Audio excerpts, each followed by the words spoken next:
Hello students, आज हम लोग क्या नेक्स्ट चैप्टर स्टार्ट करेंगे। ठीक, जो चैप्टर का नेम है हमारा वो है, क्या नेम है?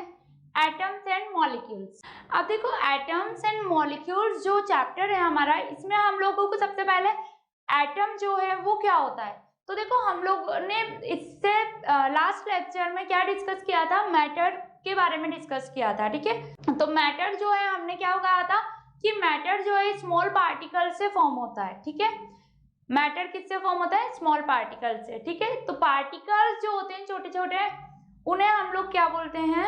एटम। ठीक है, उन्हें हम क्या बोलते हैं? एटम। ठीक है ना। तो यहाँ पर हमें इस चैप्टर में मैटर जो है वो फॉर्म हो रहा है किससे? एटम से। तो एटम डिस्कस करना है। अब एटम जो है उनको जनरली हम लोग क्या बोलेंगे? ठीक है, तो वो किससे फॉर्म होते हैं? जो मैटर है वो किससे फॉर्म हो रहा है? एटम से। ठीक है, तो एटम की क्या क्या प्रॉपर्टीज हैं? ठीक है, और एटम जब कंबाइन होते हैं तो क्या फॉर्म करते हैं? मॉलिक्यूल। ठीक है, तो ये सभी जो है हमें यहाँ पर टॉपिक क्या करने हैं? डिस्कस करने हैं। और इसके रिगार्डिंग जो है, जब केमिकल रिएक्शन होती है तो केमिकल रिएक्शन जब हो रही होती है, during of chemical reaction atoms and molecules में जो चेंज आता है, ठीक है, तो वो हम लोगों को इसमें क्या करना है? डिस्कस करना है। ठीक है, तो फर्स्ट ऑफ ऑल हम लोग चैप्टर का जो नेम है वो हम लोग यहाँ पर मेंशन कर देते हैं। ठीक है, तो जो चैप्टर है हमारा, chapter atoms and molecules. Okay, so देखो, फर्स्ट ऑफ ऑल हम लोग क्या बात करेंगे? मैटर की। ठीक है, मैटर क्या होता है? मैंने अभी बताया, हमने देखो लास्ट लेक्चर में डिस्कस किया, मैटर जो कि स्मॉल पार्टिकल से फॉर्म होता है। ठीक है, उन्हें हम लोग क्या बोलते हैं? एटम। ठीक है, और एटम जो है वो अनडिविजिबल होता है। ठीक है, यानी कि एटम को और अदर पार्ट्स में डिवाइड नहीं किया जा सकता है। तो इस चैप्टर में हमें यही डिस्कस करना है। ठीक है, अब देखो, इसके लिए हम लोगों को, जब हम एटम और मॉलिक्यूल्स के बारे में पढ़ेंगे तो हम लोग उसमें केमिकल रिएक्शन की क्या करते हैं? डिस्कस करते हैं ना। केमिकल रिएक्शन की क्या करते हैं? स्टडी करते हैं। तो देखो, केमिकल रिएक्शन जब होती है तो एटम्स जो हैं वो क्या होते हैं? चेंज होते हैं क्या? नहीं होते हैं। एटम्स तो वही रहते हैं, बस प्रोडक्ट, रिएक्टेंट जो होता है उससे प्रोडक्ट जो बनता है वो दोनों क्या होते हैं? चेंज होते हैं। लेकिन एटम जो है उनमें कोई चेंज नहीं होता है। ठीक है, तो एटम के या एटम के रिगार्डिंग जो है एक टॉपिक हम लोग यहाँ डिस्कस करने वाले हैं जो कि रिएक्शन से क्या है? रिलेटेड है। ठीक है, तो वो टॉपिक का जो नेम है वो क्या है? Law of chemical combination. ठीक है, क्या है name? Law of chemical, law of chemical combination.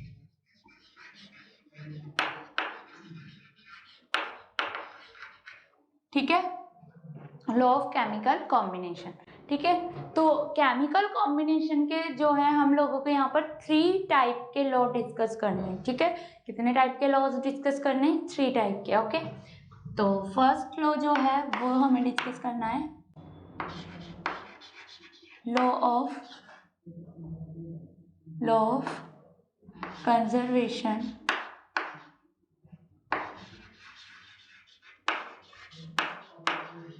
Of mass. Okay, law of conservation of mass.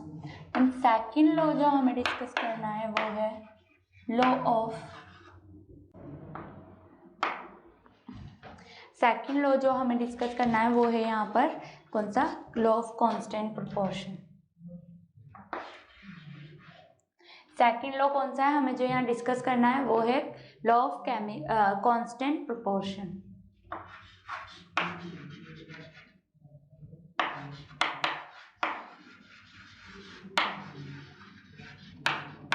Constant proportion.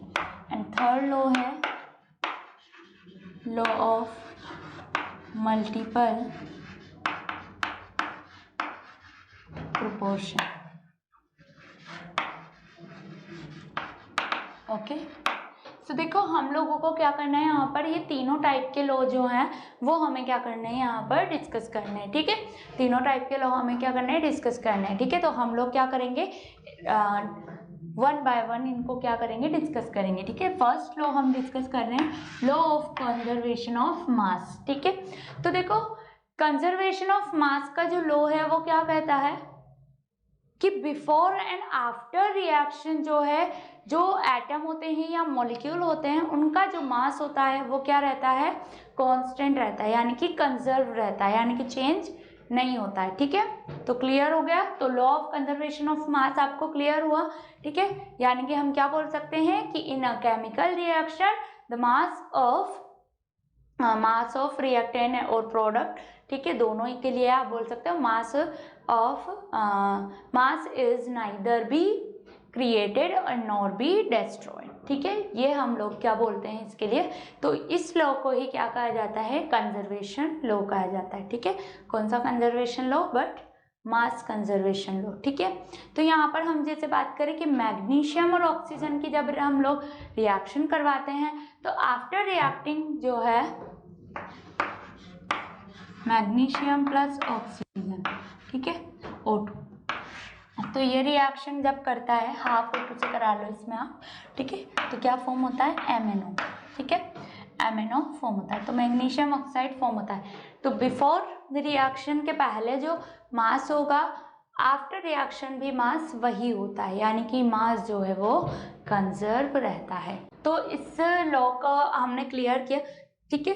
ये लॉ जो है, या इस लॉ के बारे में फर्स्टली जो है लेवोशियर साइंटिस्ट ने बताया था, ठीक है। किसने बताया था,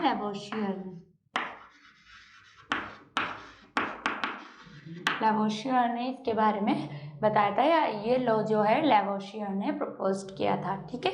तो क्लियर हो गया आपको, ठीक है। इससे रिलेटेड हम लोग क्या करते हैं कि एक्टिविटी भी जो है करते हैं, जिससे कि हम इस लॉ को क्या कर सकते हैं, डिमॉन्स्ट्रेट कर सकते हैं, ठीक है। तो डिमॉन्स्ट्रेशन के लिए हम लोग क्या करेंगे, एक एग्जाम्पल कंसीडर करेंगे, ठीक है। तो एग्जाम्पल हम लोग कौन सा कंसीडर करेंगे, इसमें हम लोग क्या लेंगे, बेरियम क्लोराइड और क्या लोगे आप, कॉपर सल्फेट का सॉल्यूशन लेते हैं, ठीक है। किसका सॉल्यूशन लेते हैं, barium chloride and copper sulphate का, ठीक है। तो देखो नेक्स्ट हम लोग क्या करते हैं, फर्स्ट उसमें कि copper sulphate CuSO4 plus barium chloride, ठीक है, BaCl2, इनका आपने क्या लिया है, बेरियम क्लोराइड और कॉपर सल्फेट का सॉल्यूशन लिया है, ठीक है। तो बेरियम क्लोराइड का सॉल्यूशन तो लिया जाता है किसमें, बीकर में या फिर कोई भी कंटेनर में लिया जाता है, यानी कि इसकी क्वांटिटी जो है ये जो है मोर क्वांटिटी में लिया जाता है, ठीक है, और ये जो है कम क्वांटिटी में कंसीडर किया जाता है, ठीक है। तो यहाँ पर ये क्या होगा, टेस्ट ट्यूब में इसको जो है कंसीडर किया जाता है, ठीक है। फिर इस टेस्ट ट्यूब को क्या किया जाता है, बेरियम क्लोराइड के जो सॉल्यूशन है उसमें एडअप कर दिया जाता है, या उसके साथ जो है इसको कॉर्क लगा दिया जाता है, जो कोनिकल फ्लास्क होता है उस पर, ठीक है, और कॉर्क के साथ जो है टेस्ट ट्यूब को फिल किया जाता है, ठीक है। ये डायग्रामेटिक रिप्रेजेंटेशन में बना देती हूँ इसमें, ठीक है, इस तरह से।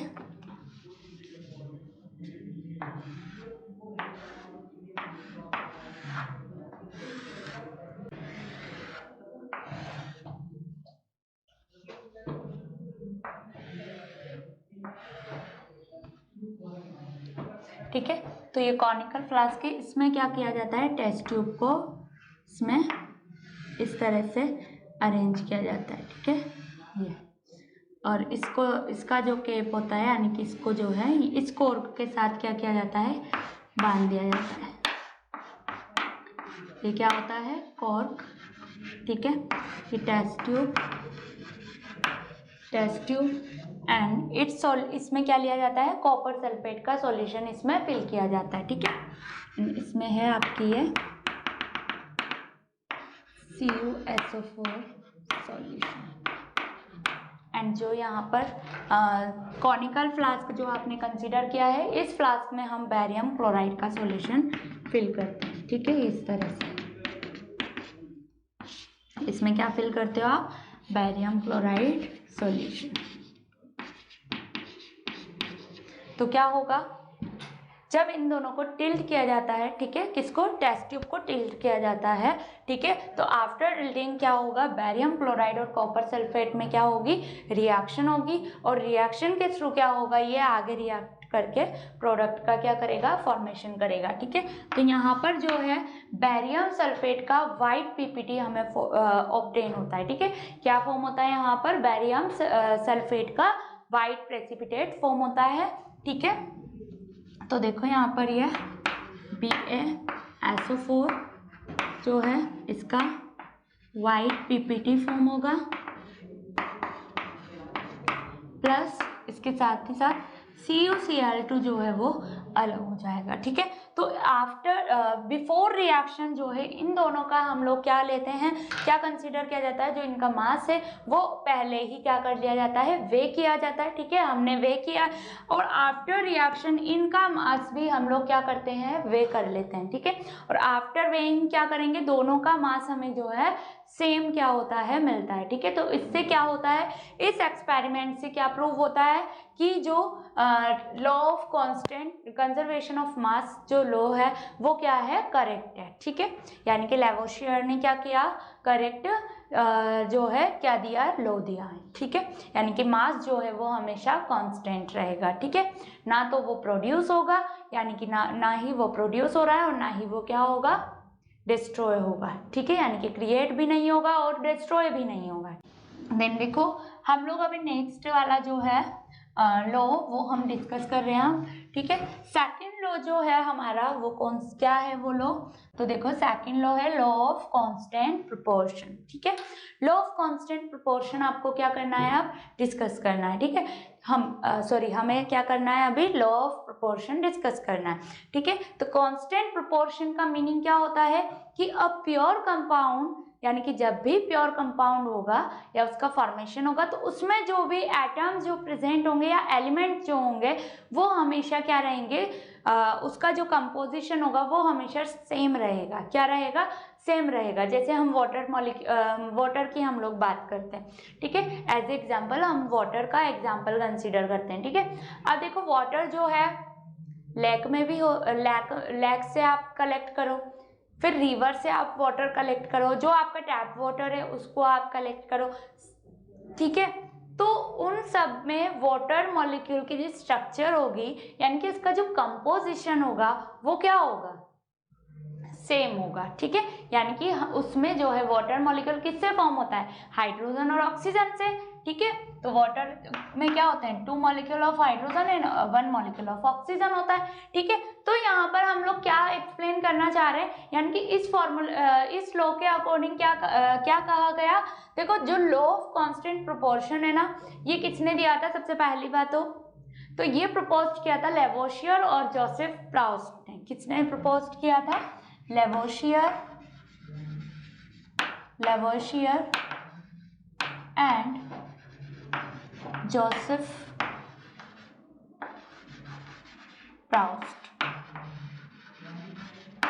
तो इन्होंने क्या कहा कि वाटर को जो है आप किसी भी एनी सोर्स से आप क्या करो, कलेक्ट करो या कंसीडर करो, बट वाटर मॉलिक्यूल का जो कंपोजिशन होगा ना वो हमेशा क्या रहेगा, कांस्टेंट रहेगा, यानी कि वो सेम होगा, ठीक है।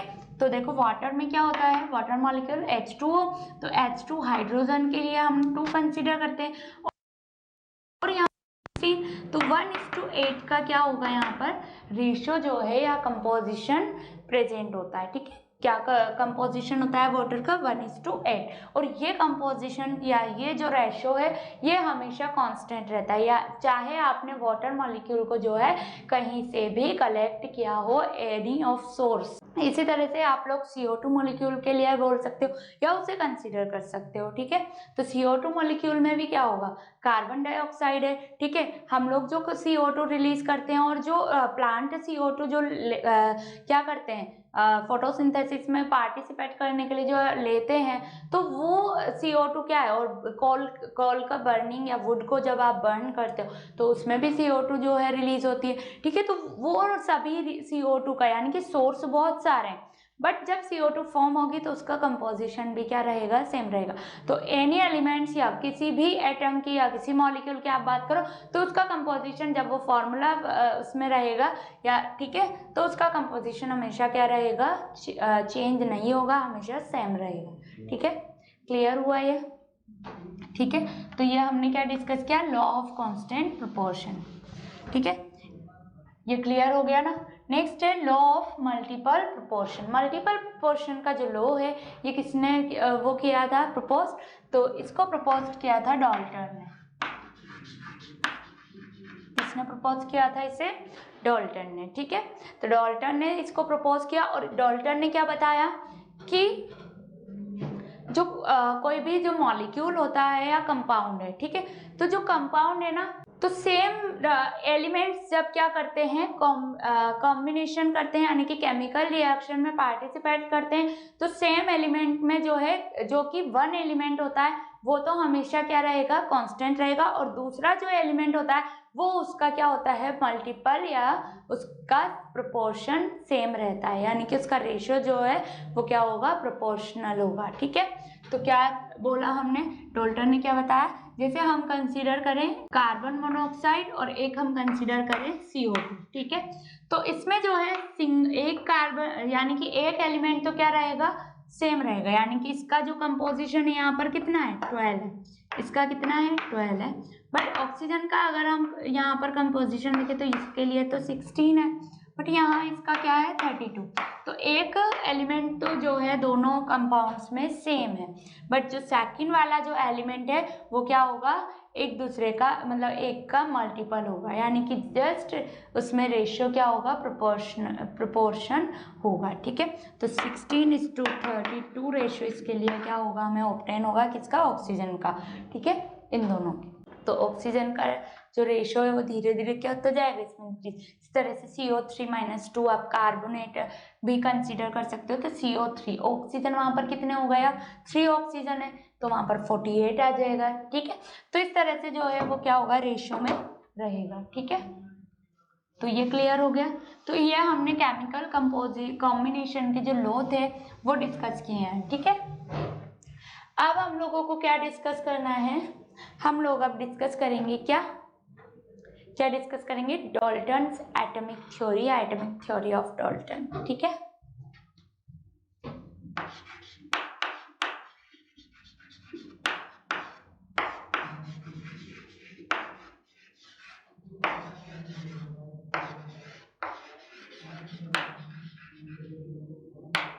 Atomic theory of Dalton.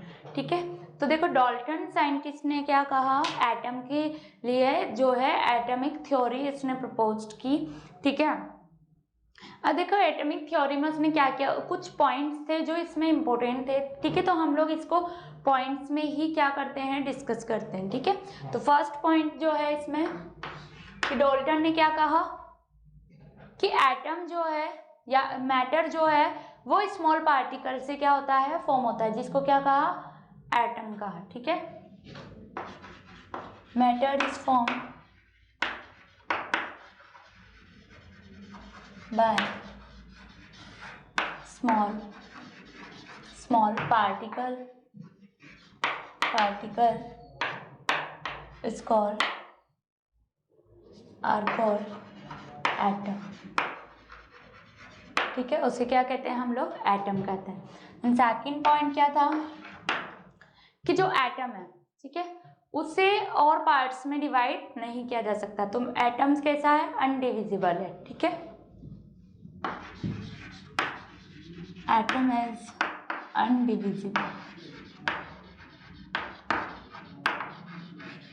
ठीक है, और थर्ड पॉइंट इसका जो है वो क्या था कि सेम जो क्या होंगे या आइडेंटिकल जो एलिमेंट हो गए उनके जो एटॉमिक मास होंगे, ठीक है, तो वो क्या होंगे, हमेशा सेम होंगे। ठीक है, आइडेंटिकल होंगे, तो सेम जो सेम क्या होंगे एलिमेंट, तो सेम एलिमेंट हैव सेम या identical atomic masses. Okay, but different elements have different masses, different atomic mass. Okay, तो ये इसने बताया। इसके बाद देखो इसने क्या बताया कि जो एलिमेंट्स होते हैं ना, सॉरी जो एटम है, ठीक है, तो एटम को डिवाइड नहीं किया जा सकता। और बहुत ये जो इसकी क्या थे थ्योरी के कुछ इंपॉर्टेंट पॉइंट थे, ठीक है। अब देखो इसकी थ्योरी जो है वो क्या हुई, फेल हुई, ठीक है। क्यों फेल हुई, तो इसके ड्रॉबैक भी हम डिस्कस करेंगे, ठीक है। क्या डिस्कस करेंगे, इसके ड्रॉबैक। तो इसके ड्रॉबैक क्या होंगे,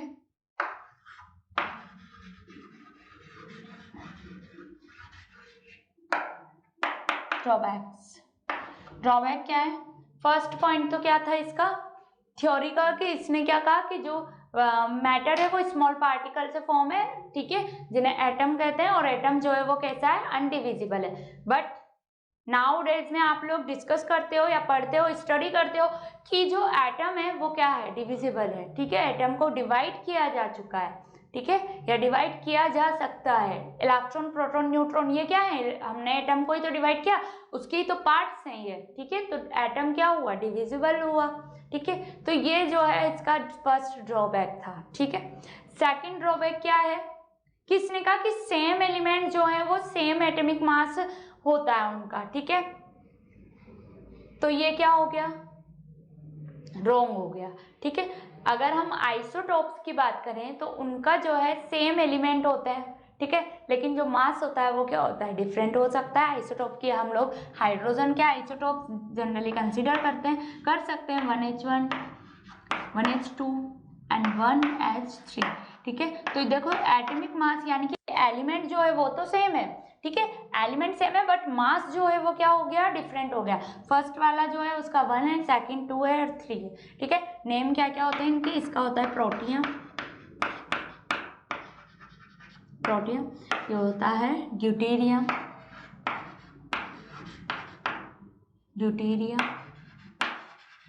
और ये है ट्राइटियम,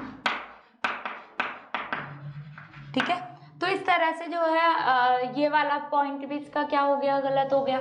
नेक्स्ट फिर हमने डोल्टन ने क्या कहा कि डोल्टन ने कहा एटम होते हैं, यानी कि डिफरेंट एटम जो है या एलिमेंट है, ठीक है, डिफरेंट एलिमेंट जो होंगे या एटम होंगे उनके जो एटॉमिक मास है वो भी क्या होते हैं, डिफरेंट होते हैं, ठीक है, क्या होते हैं, डिफरेंट होते हैं।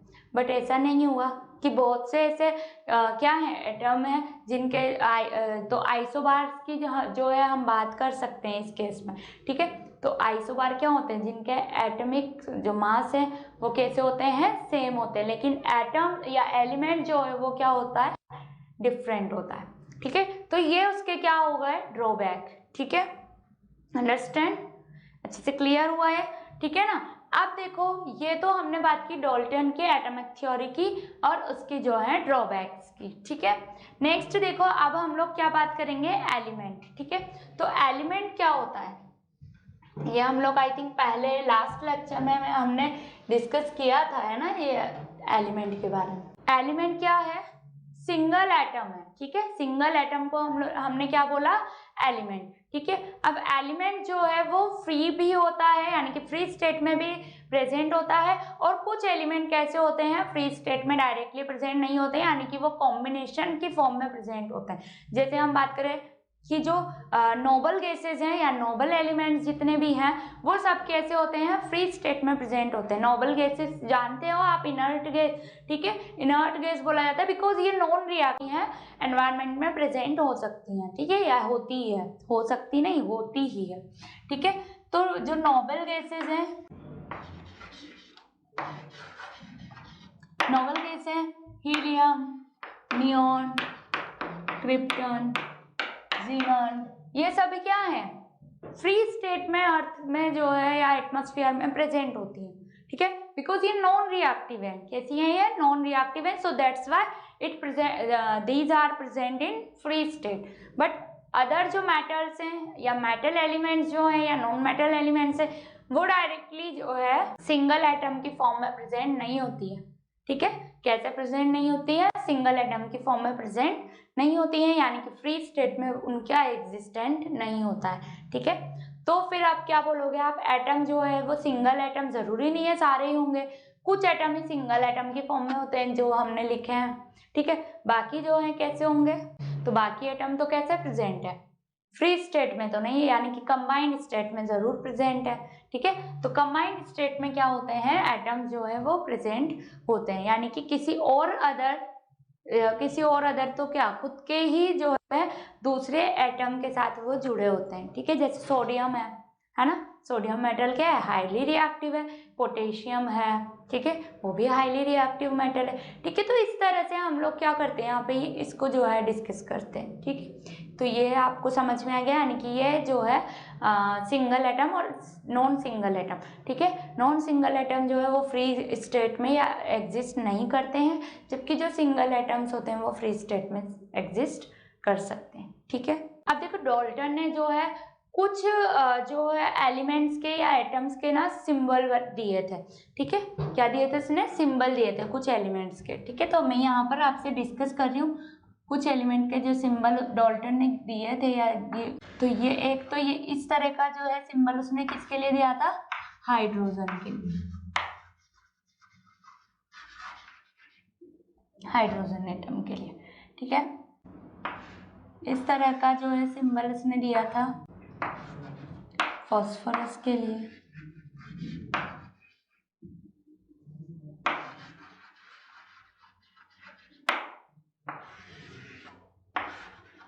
फिर गोल्ड के लिए,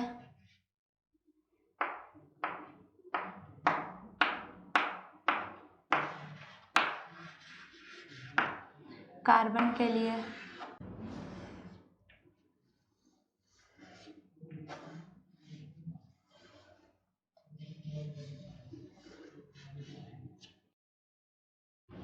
के लिए।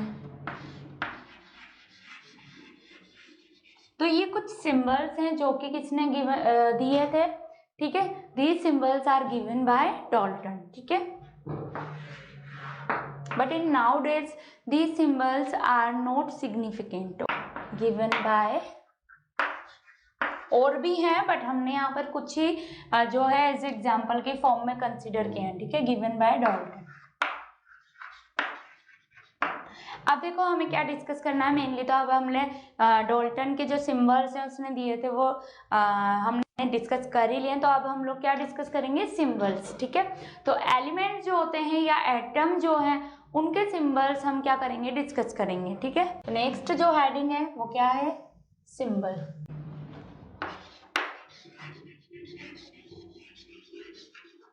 तो सिंबल क्या है, सिंबल्स क्या है, जो एटम या एलिमेंट आप बात करते हो या कोई भी एलिमेंट जो है रिएक्शन में पार्टिसिपेट कर रहा है, तो उसको जो है आप कैसे रिप्रेजेंट करोगे। ठीक है, तो जिस तरह से किसी भी पर्टिकुलर जो मेन वुमन होती है तो उनको क्या दिया जाता है, नाम दिया जाता है ना, उनका क्या होता है, नेम होता है, उनको नेम जो है दिया जाता है। उसी तरह से जो एटम है, डिफरेंट टाइप के एटम जो है प्रेजेंट है अर्थ पर। ठीक है, तो अर्थ में तो various type of atom present है, तो सबको हमें क्या करना पड़ेगा, नेमिंग करनी पड़ेगी, यानी कि उनको सिंबल देने में क्या कर सकते हैं, आइडेंटिफाई कर सकते हैं, और इजिली जो है उनको क्या कर सकते हैं, सेपरेट मीन्स इजिली उन्हें जो है हम इजिली क्या कर सकते हैं, पेपर पर जो है उनको क्या कर सकते हैं, सिंबलाइज कर सकते हैं, यानी कि उनको इजिली याद रख सकते हैं। ठीक है, लर्न इजिली कर सकते हैं।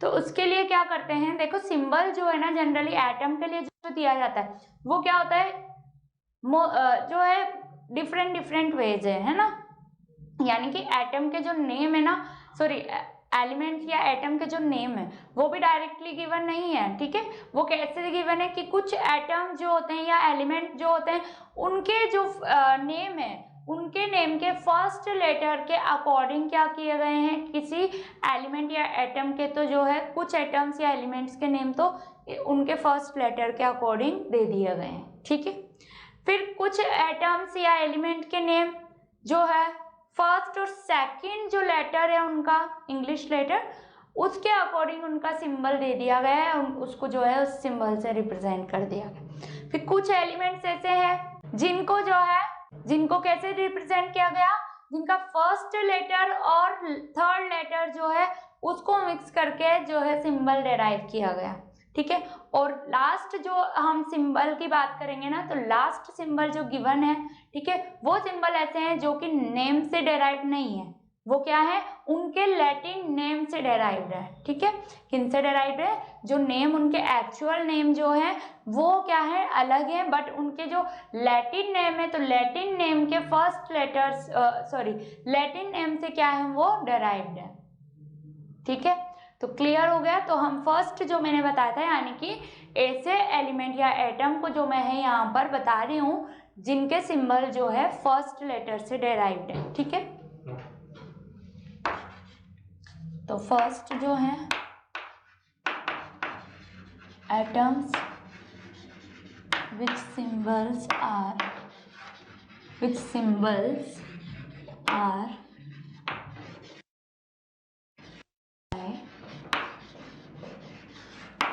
derived by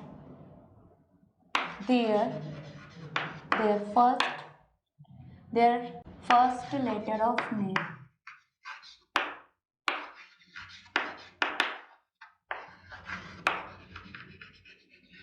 ओके, सो ऐसे एटम बताओ कौन कौन से हैं, तो कौन कौन होंगे, देखो बोरोन, कार्बन,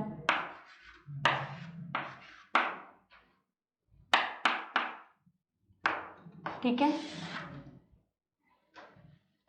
ये सिंबल है। ठीक है, नेम क्या है,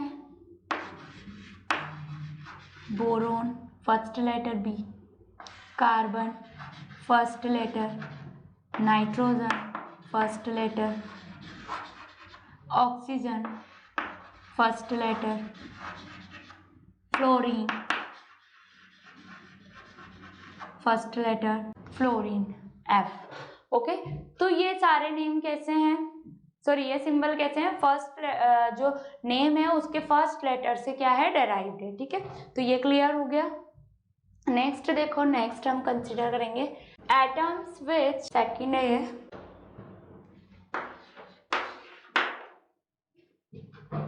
atoms which symbol are derived by their two letter.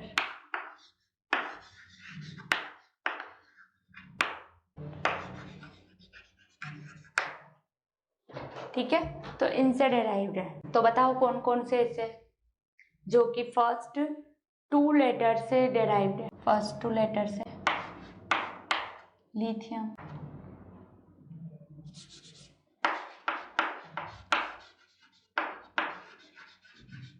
ठीक है,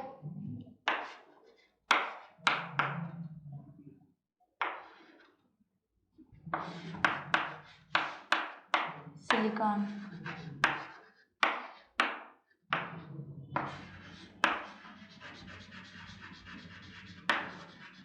जर्मेनियम, तो Ge।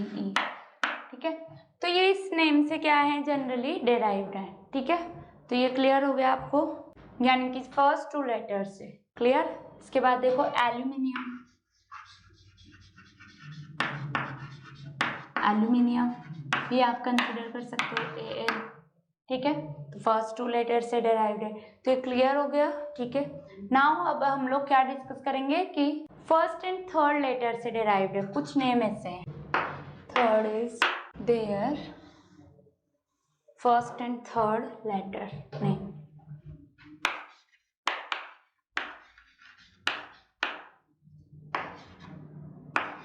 First and third letter, okay. So देखो इसमें, तो इसके लिए सिंबल क्या होता है, AS, फिर क्लोरीन, Cl, ठीक, देन मैग्नीशियम, Mg,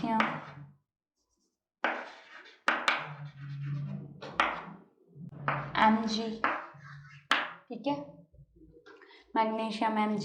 ठीक है, तो ये कुछ क्या है, नेम है जो कि कैसे हैं, वन और थर्ड लेटर से डेराइव्ड है। अब लास्ट है फोर्थ, जो कि स्पेसिफिक नेम से। ठीक है, कौन सा है फोर्थ, स्पेसिफिक नेम, यानी कि atoms which symbols are derived by their Latin name. Okay, whose name, Latin name.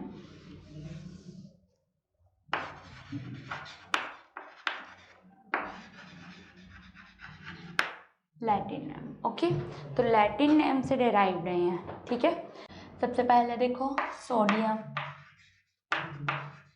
तो ये तो जनरल नेम है ना, सोडियम एटम का नेम है, ठीक है। फिर देखो इसका जो लैटिन नेम है वो क्या है, नेट्रियम। क्या है, नेट्रियम। तो नेट्रियम है, इसीलिए इसको जो है सिंबल क्या दिया जाता है, Na। क्या दिया जाता है सिंबल, Na। तो ये Na सिंबल, ठीक है। फर्स्ट, सेकंड है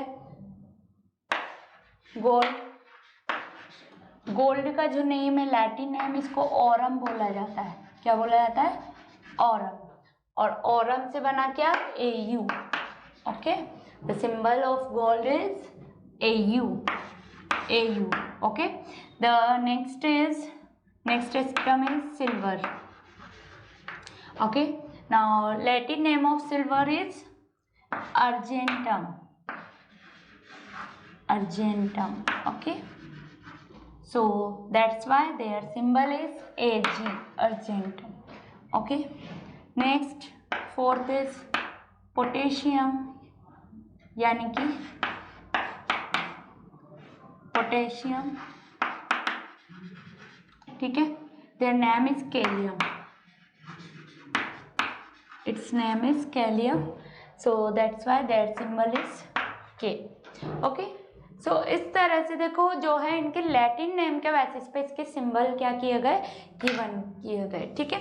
तो आपको ये क्लियर हो गया, ठीक है ना। तो हमने क्या किया, 4 टाइप ऑफ नेम हमने यहाँ पर डिस्कस किए। फर्स्ट टाइप ऑफ नेम जो थे, सॉरी सिंबल जो थे वो क्या थे कि फर्स्ट लेटर के बेसिस पे, यानी कि उनके नेम के जो भी एटम का नेम था उसके फर्स्ट लेटर के बेसिस पे हमने क्या किया था, उनको जो है क्या किया, एक सिंबल डिराइव किया, ठीक है। देन सेकंड जो थे उनमें क्या था, सेकंड जो थे उनमें हमने फर्स्ट 2 लेटर के बेसिस पे क्या किया, जो नेम है वो डिराइव किया, ठीक है, सॉरी सिंबल जो है वो डिराइव किया। एंड थर्ड में हमने क्या किया था, फर्स्ट एंड थर्ड जो लेटर है किसी भी एटम के नेम का, उससे जो है नेक्स्ट या उसका सिंबल जो है डिराइव किया। और लास्ट है कि लैटिन जो लैंग्वेज में उनके नेम है, लैटिन लैंग्वेज में उनके नेम है, उसके बेसिस पे हमने सिंबल को क्या किया, डिराइव किया, ठीक है। तो नेक्स्ट टॉपिक डिस्कस करेंगे अब हम लोग, ठीक है। तो the next topic is atomic mass, ठीक है। तो एटॉमिक मास क्या होता है, कोई भी जो एटम का या सिंगल एटम का जो मास है, ठीक है, वो डिवाइडेड बाय जो कार्बन का 1/12 जो पार्ट है उससे डिवाइड करने पर, कार्बन के 1/12 पार्ट से डिवाइड करने पर, ठीक है, जो मास हमें ऑब्टेन होगा वो मास क्या कहलाएगा, एटॉमिक मास, ठीक है। तो एटॉमिक मास क्या होगा,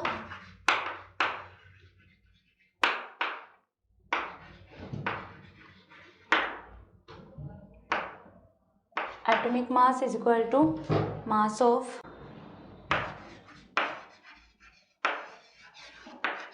one atom of substance divided by 1/12 mass of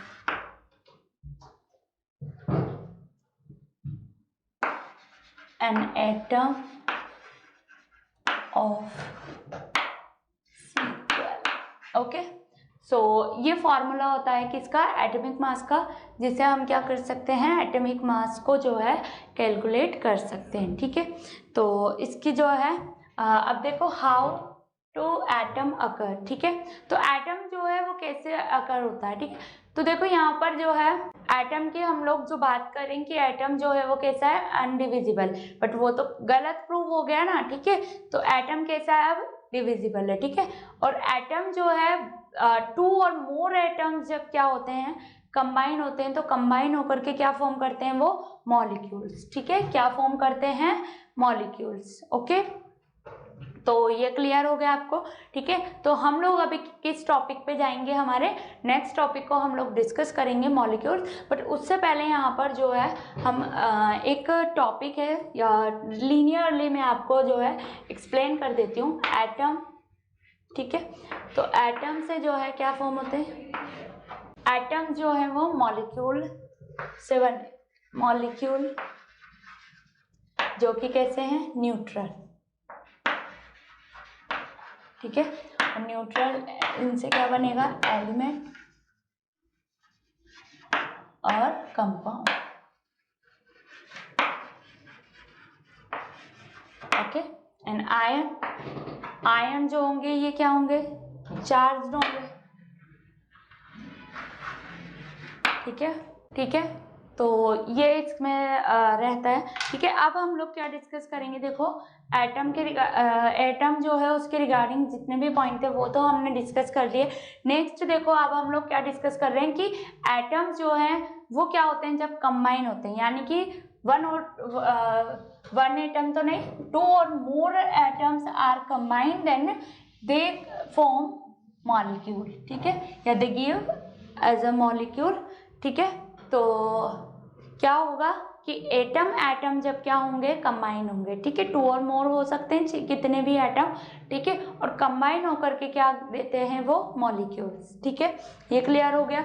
अब देखो मॉलिक्यूल जो फॉर्म होते हैं, तो मॉलिक्यूल्स तो जो है हम लोग बात करते हैं H2O molecule, SO2 molecule, CO2 molecule, तो ये सभी मॉलिक्यूल हैं। इसके अलावा हम लोग जो है होमो न्यूक्लियाई जो मॉलिक्यूल हैं उनकी भी बात करते हैं। हाइड्रोजन O2 है ना, H2 O2, इसके बाद नाइट्रोजन के लिए तो N2।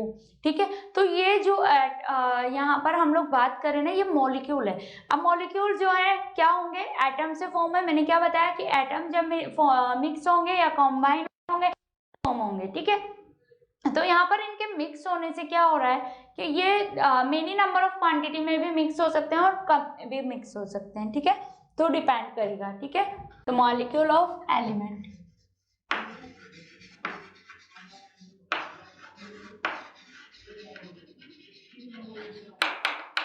मॉलिक्यूल ऑफ एलिमेंट, तो इसे क्या बोलेंगे हम लोग, मॉलिक्यूल ऑफ एलिमेंट को।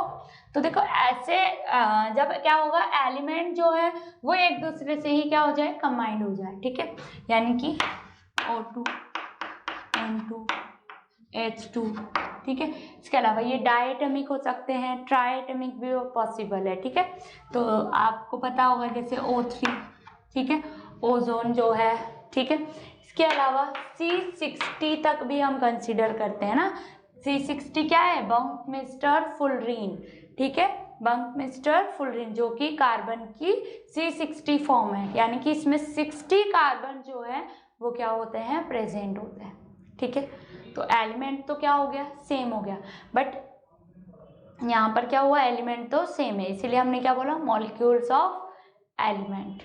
नेक्स्ट देखो फिर हम लोग क्या बात करेंगे, मॉलिक्यूल्स ऑफ कंपाउंड्स। इसको रहने दो, इरेज करते हैं। Then molecule of compound. Okay, molecule of compound में क्या होगा, जैसे suppose that carbon and oxygen, तो कार्बन जब ऑक्सीजन से मिक्स होगा, यानी कि सिंगल एटम या सिंगल एटम ऑफ कार्बन जो है वो डाई एटमिक ऑक्सीजन से क्या होता है, मिक्स होता है। ठीक है, यानी कि O2 से कंबाइन होता है और CO2 का फॉर्मेशन कराता है।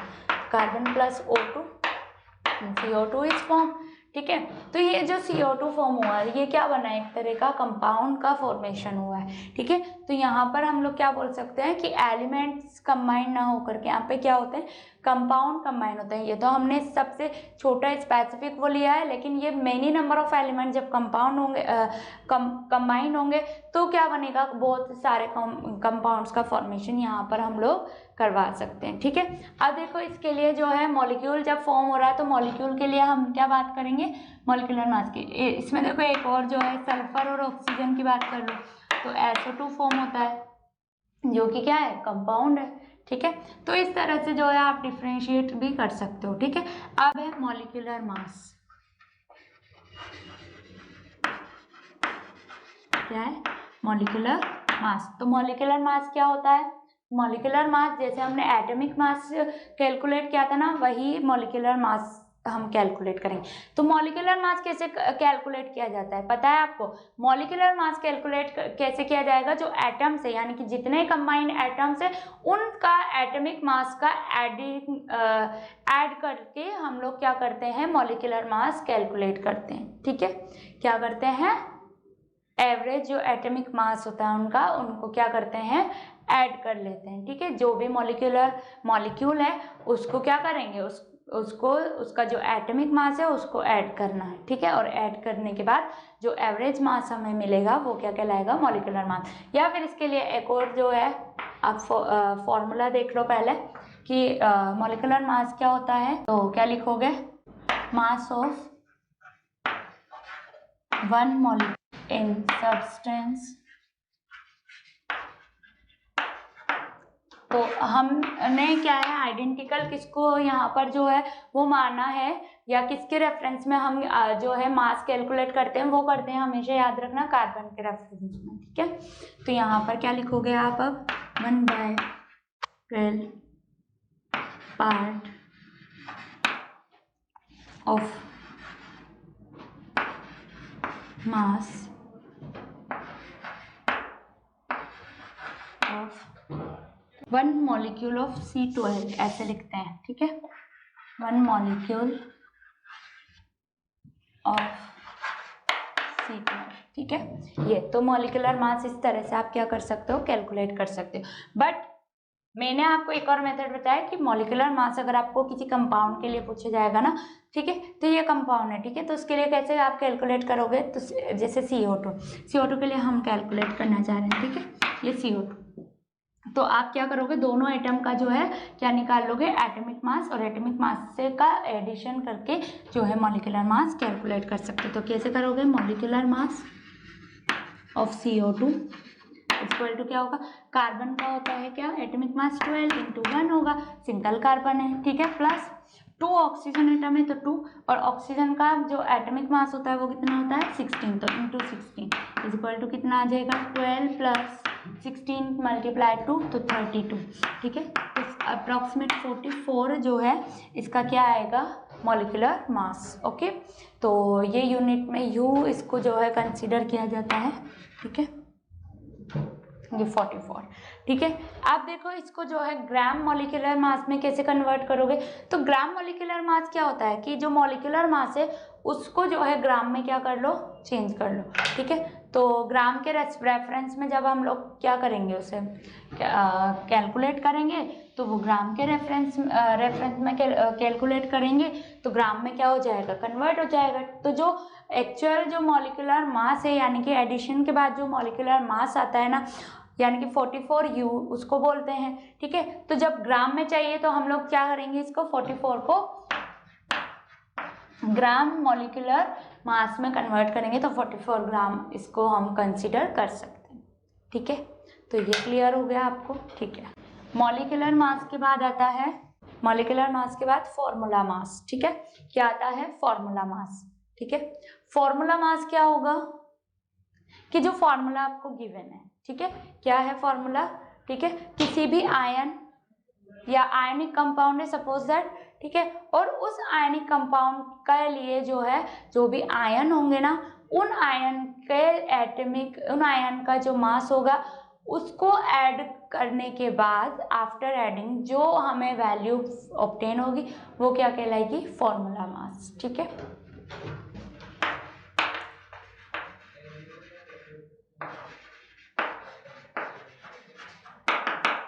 फॉर्मूला मास, तो फॉर्मूला मास क्लियर हो गया आपको, क्या होगा फॉर्मूला मास, आयन की जो है एटॉमिक आयंस या जो एलिमेंट होंगे उनके आयंस का जो मास होगा उस मास का हमें क्या करना है, एडिशन या सम करने पर जो मास हमें ऑब्टेन होगा वो क्या कहलाएगा, फॉर्मूला मास।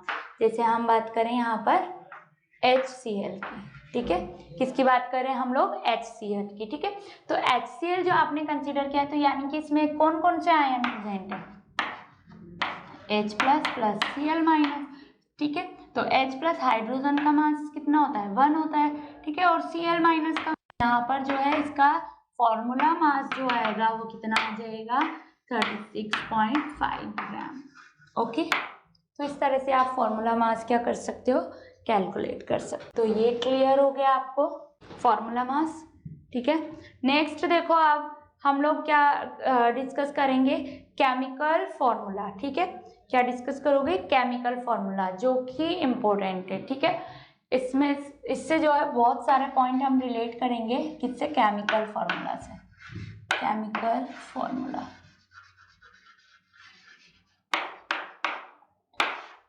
देखो केमिकल फॉर्मूला, जो एलिमेंट होते हैं, ठीक है, क्या होते हैं, एटम्स या एलिमेंट, ठीक है। उन एटम्स या एलिमेंट को जो है उनके सिंबल के अकॉर्डिंग, या सिंबल जो है उनको रिप्रेजेंट करते हैं उनके नंबर्स के अकॉर्डिंग, ठीक है।